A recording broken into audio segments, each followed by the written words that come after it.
지난 부활절 주간을 은혜 가운데 보내고 이 자리에 나오신 여러분을 환영하고 축복합니다. 우리가 이 땅에서 얼마나 오래 살 수 있을까요? 세계 최고령자로 기네스북에 등록된 사람이 프랑스의 잔느 깔망이라는 할머니인데요. 1997년도에 122세로 이 세상을 떠났습니다. 그런데 이 할머니가 90세가 되었을 때 이웃의 젊은 변호사가 찾아옵니다.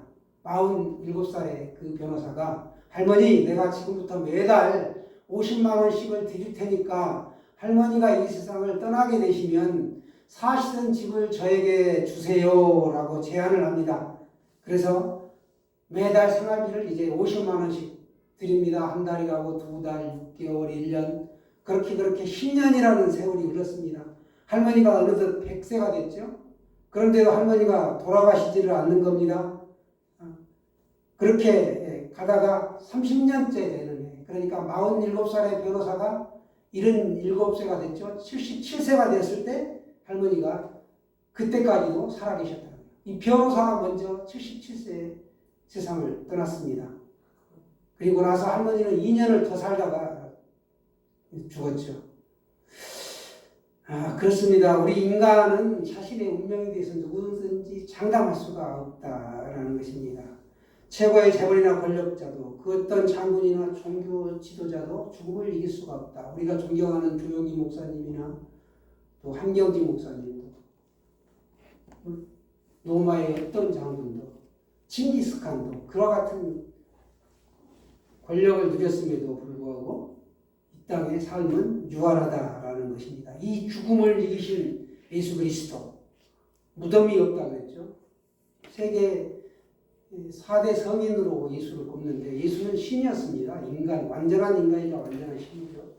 그럼에도 불구하고 예수님이 첫 열매가 되셨고 그 첫 열매를 우리가 이제 먹었기 때문에 우리는 나중에 완전한 열매를 또 나중 열매를 먹을 수가 있다. 나중 열매가 우리들이죠. 부활하는 겁니다. 오늘 풍성한 은혜의 선물이라는 제목으로 은혜를 나누게 되는데 그렇습니다. 예수님은 분명하게 우리에게 말씀하셨습니다. 나는 부활이요 생명이니 죽어도 나를 믿는 자는 죽어도 살겠고 무릇 살아서 나를 믿는 자는 영원히 죽지 아니하리라. 이것을 내가 믿느냐? 우리에게 오늘 말씀하고 있습니다. 예수님께서는 사망 권세를 깨뜨리시고 사흘 만에 부활하셨습니다. 우리가 부활의 능력이 우리 안에 있습니다. 그와 같은 능력을 믿고 찬양하며 살아가시기를 축복합니다. 우리는 과거에는 허물과 죄로 죽은 자였습니다. 허물과 죄로 죽었던 너희를 살리셨도다. 이래서 말씀하죠. 성경은 말씀합니다. 허물과 죄로 죽은 우리를 살렸다 라고 말씀하고 있습니다. 우리가 예수님을 만나기 전에는 영적으로 죽은 자였다. 육체적으로는 살아있는 것 같이 보이나 하나님과 분리되어서 살아갔고 하나님의 말씀이 들려지지만 들려지지가 않는다. 하나님의 말씀이 선포되고 사람들이 복음을 증거해도 영혼이 죽었기 때문에 하나님의 말을 알아들을 수가 없다라는 것입니다. 죽은 시체에는 반응이 없죠. 그래서 우리가 아무리 사랑하는 가족이라도 죽게 되면 시체가 되면 함께 살 수가 없습니다. 단 3일을 두지를 못해요. 죽으면 바로 하룻밤 자고 나면 헛간이나 다른 데로 빼냅니다. 그리고 3일이 되면 장사를 지내게 되죠. 땅속에 묻힌다라는 거예요. 함께 갈 수 없습니다. 영혼이 죽으면 이와 같다라는 거예요. 육체가 죽으면 흙 속에 묻히듯이 죽은 영혼도 이와 마찬가지다. 영적으로 죽었기 때문에 우리가 하나님의 말씀에 반응할 수 없고 그분의 음성이 들려지지만 순종할 수가 없다라는 것입니다. 우리가 영적으로 죽은 이유는 아담의 범죄로 인하여 우리가 죄인으로 태어났기 때문이다. 죄를 지어서 죄인이 아니라 죄인으로 태어났다라는 것입니다. 그래서 우리는 죄인이기 때문에 영혼이 죽었고 그래서 내 마음대로 내가 만족하는 대로 내 마음대로 좋은 대로 세상을 살아간다라는 것입니다. 그래서 우리가 영적으로 죽음 아래에 놓이는 사람들이 되었습니다. 우리가 예수님 믿기 전에는 허물과 죄로 죽어 있었습니다. 이때 우리의 삶은 하나님에 대해서 죽어 있었기 때문에 세상의 방법대로 살아갈 수밖에 없었다라는 것입니다. 그때 너희는 그 가운데서 행하여 이 세상 풍조를 따르고 공중의 권세 잡은 자를 따랐으니 곧 지금 불순종의 아들 가운데서 역사하는 영이다. 우리가 이 땅에서 살아갈 때 이 사탄의 지배당하는 삶을 살았다. 세상을 따라갔다라는 것입니다. 그래서 우리가 전에는 이 세상 풍속을 따르는 삶을 살았다라는 것입니다. 하나님을 대적하는 죄가 우리를 다스리는 삶을 살았다라는 것을 의미합니다. 우리가 하나님을 대적하는 삶을 살아가는 사람들을 볼 수 있죠. 이 땅에서 보면 진화론과 같은 인본주의가 팽배히 지금 지배하고 있습니다. 또 하나님의 창조 질서를 거부하는 동성애가 판을 치고 있습니다. 트랜스젠더, 성전환을 하죠. 인위적으로. 태초에 하나님이 주신 성을 따르지 아니하고 남자와 여자라는 두 가지 성만 있는데 중간성이 있다라는 거예요. 사람들은 거기에 인본이 가미되어서 그 사람들을 이해하고 그럴 수도 있다라고 일견 맞는 것처럼 그런 세상 논리를 따라간다는 거예요. 인본주의죠. 위험한 사상입니다. 그래서 극동방송이 지금 재판을 받고 있는 이유죠. 하나님이 생명의 주가 되심을 부인하고 내가 인위적으로 생명을 끊어버리는 안락사, 이것도 인본주의죠. 고생 안 하니 그냥 내가 인위적으로 죽어버리겠다는 거예요. 이러한 부도덕한 질서에 순응하며 살아가는 것이 이 세상의 풍속을 따르는 것이다 라는 것입니다. 그 배후에는 사탄이 있습니다. 이 세상 풍속을 따르는 것, 이건 올바르지 않는 것입니다. 사탄에 대하여 성경은 공중의 권세 잡은 자다. 공중의 권세를 잡은 통치자. 공중의 권세를 잡고 마음대로 사람들을 휘젓는다라는 거예요. 하나님의 사랑은 우리가 믿음으로 구원받아 영생을 얻게 하셨다. 그 은혜에 인하여 믿음으로 우리가 구원을 받았다. 저를 따라 한번 해보실까요? 은혜로 인하여 믿음으로 구원을 받았습니다. 믿음으로 구원을 받았습니다. 우리가 어떻게 구원을 받았다고요? 은혜로 인하여 믿음으로 구원을 받았다. 하나님께서 값없이 우리에게 은혜를 베풀어 주시고 죄와 사망 권세 사탄의 지배를 받고 있는 우리에게 오셔서 은혜를 베풀어 주시고 단지 우리가 믿음으로 받아들이기만 하면 하나님의 자녀로 삼아주시고 영생을 주셨다라는 것이죠. 우리에게는 구원을 선물로 주셨습니다. 그래서 긍휼이 풍성하신 하나님이 우리를 사랑하신 그 큰 사랑을 인하여 은혜로 허물로 죽은 우리를 그리스도와 함께 살리셨고 너희는 은혜로 구원을 받은 것이다 라고 에베소서 2장 4절 5절에서 말씀하고 있습니다. 스펄전 목사님은 이걸 행위 언약이다 라고 말씀하고 있습니다. 우리가 행위를 하지 않았어요. 예수 그리스도가 행위를 하는 것이죠. 첫사람 아담이 범죄하였습니다. 죄를 짓는 행위를 했죠. 그 행위를 함으로 말미암아 범죄하여 우리가 에덴에서 쫓겨나게 되었습니다. 우리 인류에게 죄가 들어온 거죠.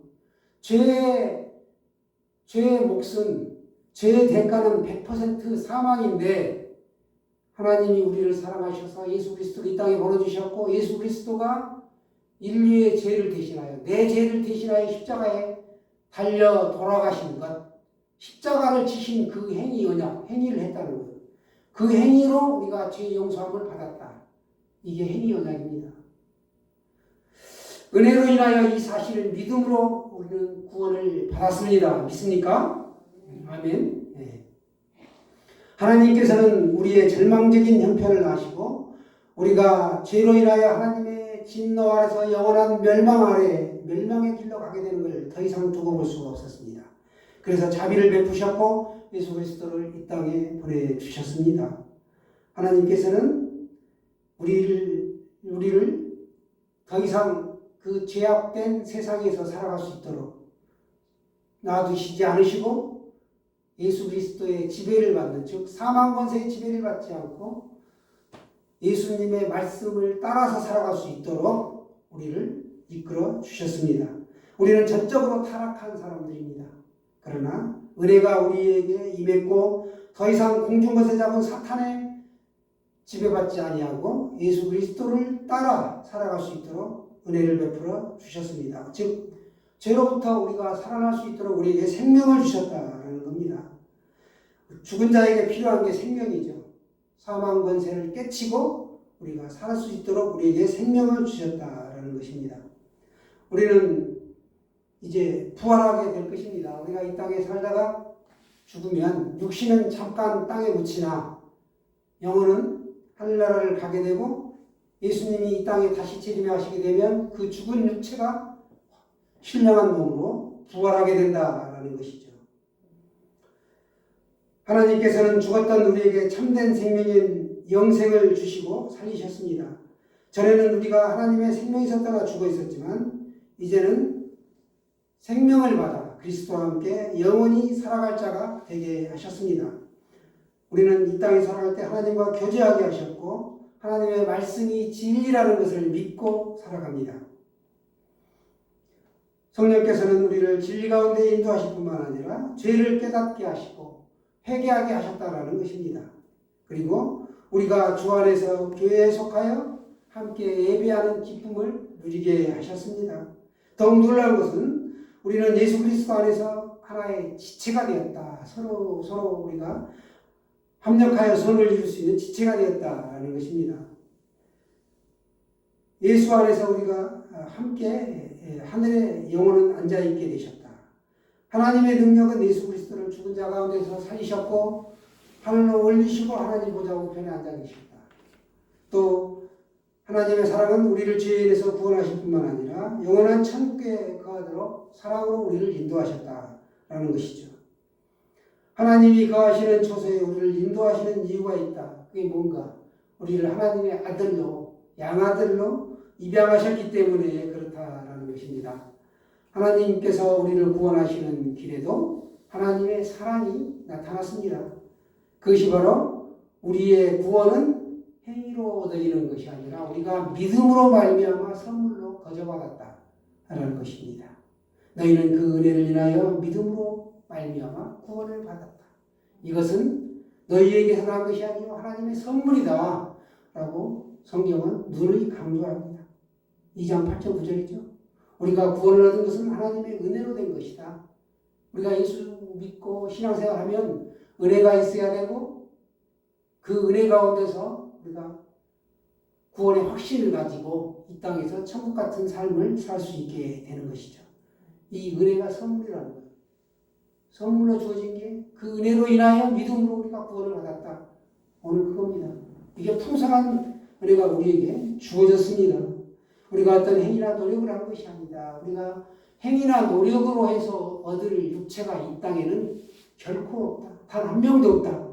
라고 성경은 말씀하고 있습니다. 우리의 의는 따지고 보면 더러운 누더기와 같다. 라는 것이죠. 아담이 선악과의 열매를 먹는 이 한 번의 불순종으로 인하여 죄가 죄인이 되었고 예수 그리스도가 두 번째 아담 예수 그리스도가 십자가에 달리심으로 모든 사람이 의롭게 되었다라는 게 성경의 말씀입니다. 언약이죠. 복음이죠. 로마서는 말씀합니다. 의인은 없나니 하나도 없다. 의인이 없다라는 거예요. 사람들은 다 죄인이다. 죄인인데 예수 그리스도가 인류를 위해 대신 죄를 지시고 그 죄값, 사망에 해당하는 죄값을 다 짊어지시고 갚아주셨다. 그래서 나는 의인이 되었고 하나님의 양아들, 양자가 되었다라는 것이 복음입니다. 사람들의 입에는 독사와 독과같이 저주와 악독이 가득했었는데 즉 다른 사람에게 상처를 줬었는데 이제는 은혜의 말을 할 수 있었다. 이게 바로 복음이죠. 독생자 예수 그리스도를 이 땅에 보내주시고 우리를 대신하여 그 십자가의 형벌을 친히 지신 것이 복음입니다. 우리를 구원하신 하나님의 은혜는 우리를 죄로부터 해방되게 하셨다. 그리고 우리가 예수 그리스도 안에서 영원한 생명의 삶을 살게 해 주셨습니다. 우리가 하나님의 자녀로서 이 땅에서 누리는 특권이 얼마나 많습니까? 하나님을 아버지라 부를 수 있고 하늘나라 생명책에 내가 기록이 되어 있고 나는 의인이며 내가 죽어서 영생의 삶을 누릴 수 있다 라는 것이 우리 믿는 자의 특권입니다. 이게 바로 하나님의 풍성한 은혜가 아니고 무엇이겠습니까? 구원받은 자를 예비하시는 길은 하나님의 선한 일을 행하라는 것입니다. 우리가 구원받고 끝나는 게 아니고 하나님의 선한 일을 행하라는 것입니다. 10절 말씀 우리 다 같이 보겠습니다. 시작. 우리는 그가 만드신 바라 그리스도 예수 안에서 선한 일을 위하여 지으심을 받은 자니 이 일은 하나님이 전에 예비하사 우리로 그 가운데서 행하게 하려 하십니다. 아멘. 선한 일을 위하여 우리가 지으심을 받았다라는 겁니다. 하나님이 전에 우리 이걸 예비하셨고 우리는 그 가운데서 그 일을 행하게 하려는 것이다. 아멘이시죠? 구원받은 자는 누구입니까? 사도 바울은 우리가 선한 일을 위하여 창조된 하나님의 걸작품이다 라고 말씀하고 있습니다. 하나님께서 우리를 구원하실 때 우리의 속사람을 새롭게 하라고 창조하셨습니다. 그러므로 우리는 그리스도 예수 안에서 선한 일을 반드시 해야 하는 것이죠. 우리를 구원하시고 택하시고 우리를 구원의 그 걸작품이 되도록 완성해 나가고 계십니다. 창세 전부터 우리를 택하셨다. 그리고 우리를 구원의 그 여정 가운데 살아가게 하시고 완전히 구원의 완성을 이루고 성화되고 영화에 이르기까지 우리를 이끌어 가신다는 겁니다. 공사 중이라는 거죠, 우리가 지금. 그런데 완성된 건물을 보면 어떻게 될 수 있다는 걸 우리가 과연 이런 걸작품이구나 하는 걸 보게 되죠. 그것처럼 우리의 삶이 현재의 삶은 무슨 투성이고 어렵지 못한 부분이 많이 있을지라도 이게 점점 예수 닮는 성화의 삶을 살아가면서 죽어서 나중에 천국에 가게 되면 하나님을 영원하게 하는 영화의 단계까지 이른다라는 겁니다. 하나님을 영광스럽게 하는 그 존재가 되는 거죠. 사랑하는 여러분, 우리에게는 풍성한 은혜의 선물인 영생이 주어졌습니다. 우리는 구원받은 하나님의 자녀이기에 날마다 우리가 말씀과 기도의 그 양날개의 삶을 살아갑니다. 그러면서 우리가 선한 일을 행한다라는 겁니다. 구원받고 끝나는 게 아니고 영향력 있는 어떤 선한 일을 통하여 사람들에게 선을 행하여 그 열매가 맺히게 한다라는 겁니다. 그게 바로 한 영혼이죠. 마찬가지로 말씀과 기도에서 멀어지면 우리가 문제가 됩니다. 우리 밥 먹고 나면 반드시 하는 일이 있죠. 그릇을 갖다가 물에 개수대에 담궈라라고 이야기합니다. 왜냐? 그게 말라서 물이 마르면 잘 닦이질 않죠. 그것처럼 우리가 말씀과 기도에서 멀어지면 말씀을 한번 들어도 내 삶이 변화되지가 않습니다. 즉 선한 일을 하기까지 시간이 많이 걸린다라는 거예요. 설거지가 힘든 것처럼. 그래서 우리가 예배 매주마다 빠뜨리지 않고 예배를 드리면서 말씀과 기도에서 나를 변화시켜 나가고 하나님께 감사하며 그 은혜의 삶을 누릴 때 내가 언제 어디서 어떤 말씀을 들어도 그 말씀이 나를 각인시키고 변화시킨다는 거예요. 쉽게 내가 변화가 되죠. 그러나 말씀과 기도에서 멀어진 삶을 살게 되면 한참 떨어져 있다 말씀을 들으면 그 말씀이 얼른 와닿지 않고 은혜가 오지 않는다라는 겁니다. 우리가 풍성한 은혜의 삶을 누리려면 이 빈 밥그릇, 식후에 빈 그릇처럼 물에 담가놓고 씻는 것처럼 그렇게 해야 된다는 거예요. 또 기도가 뭔가 우리 기도 굉장히 어렵게 생각하잖아요. 쉽게 하나의 비유를 들면 그렇습니다. 두 자녀를 둔 부모가 있었는데요. 둘째 아이가 그 부모에게 부모를 막 졸라요. 가게 앞에서. 그래가지고 맛있는 사탕을 하나를 얻습니다. 그러자 누나가 동생에게 말합니다. 나는 왜 안 주지? 그때 동생이 누나에게 이렇게 말하죠. 누나는 달라고 안 했잖아. 그게 바로 기도라는 거예요. 한 주간도 주님께서 주시는 평화가 여러분과 함께 하시기를 소망합니다. 할렐루야.